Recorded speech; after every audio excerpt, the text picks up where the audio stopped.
Hello बच्चों, आज हम समझते हैं गॉस प्रमेय का पहला अनुप्रयोग। गॉस प्रमेय का पहला अनुप्रयोग है हमारा अनंत लंबाई के आवेशित चालक के कारण विद्युत क्षेत्र। तो उसको हम स्टार्ट करते हैं इस डायग्राम से। यहाँ पे L एक अनंत लंबाई का चालक तार है जो प्लस आवेश से क्या है, एक समान रूप से आवेशित है। इसके केंद्र O से R दूरी पर एक बिंदु P है। यहाँ पे इस बिंदु P पर हम विद्युत क्षेत्र की तीव्रता ज्ञात करते हैं। ठीक है, बिंदु P खाली जगह में, इस वजह से बिंदु P को घेरे हुए हम एक बेलन की रचना करते हैं। बेलन कैसा होगा?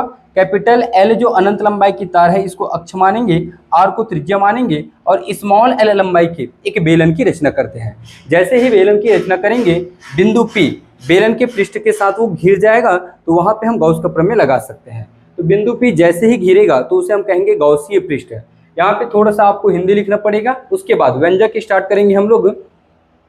गॉसीय पृष्ठ के अंदर कुल आवेश से, कुल आवेश मतलब रैखिक आवेश घनत्व तो होता है lambda is equal to Q upon L. तो क्यू का वैल्यू हो जाएगा लेमडा इंटू एल। तो क्यू इज इक्वल टू होगा लेमडा इंटू एल। बेलन को हम तीन भागों में बांटेंगे, एक वृत्तीय पृष्ठ, दो वृत्तीय नीचे ऊपर, और ये होगा आपका वक्रीय। तो यहाँ से गुजरने वाला विद्युत फ्लक्स शून्य होगा, यहाँ से भी विद्युत फ्लक्स शून्य होगा, क्योंकि विद्युत क्षेत्र रेखा वृत्तीय पृष्ठ को स्पर्श करते हुए जाता है तो एक दूसरे के समांतर हो जाते हैं, तो वहां पे विद्युत फ्लक्स का मान शून्य होगा। लेकिन वक्रीय पृष्ठ के क्या होता है, विद्युत क्षेत्र रेखा लंबवत होता है, तो वहां पे विद्युत फ्लक्स का मान निकलेगा। तो phi E is equal to बंद समाकलन E dot D S, dot हटता है तो कॉस थीटा लगता है, तो ई डी एच टू पृष्ठ है वक्री इसलिए एच टू लिए कॉस थीटा। थीटा का वैल्यू शून्य अंश होता है क्योंकि ये जो आपका विद्युत क्षेत्र ई है और ये डी एस की दिशा है, डी एस की दिशा है, दोनों के बीच कितने हैं, ऐसे हैं, तो उनके बीच का कोण कितना होता है, शून्य अंश होता है। अगला देखें हम, तो cos जीरो का मान एक होता है, छोड़ दीजिएगा। बंद समाकलन dH2 इसका वैल्यू होता है आपका 2 पाई RL, क्योंकि संपूर्ण रूप से वो वक्रीय पृष्ठ है और बेलन के वक्र पृष्ठ का क्षेत्रफल होता है 2 पाई RL, तो इसके जगह आ जाएगा 2 पाई RL।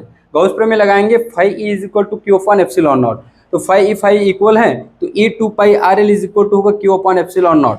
ई का वैल्यू यहाँ से हम फाइंड करेंगे तो 2 पाई RL नीचे जाएगा, यहाँ पे नीचे। क्यू का वैल्यू हम समीकरण 1 से रखेंगे, क्या, लेमडा इंटू एल, ये वैल्यू हम यहाँ पे पुट करेंगे क्यू की जगह, तो एल से एल कटेगा तो बचेगा lambda 2 pi epsilon naught R. यही गॉस के पहला अनुप्रयोग है जो मोस्ट इंपॉर्टेंट है।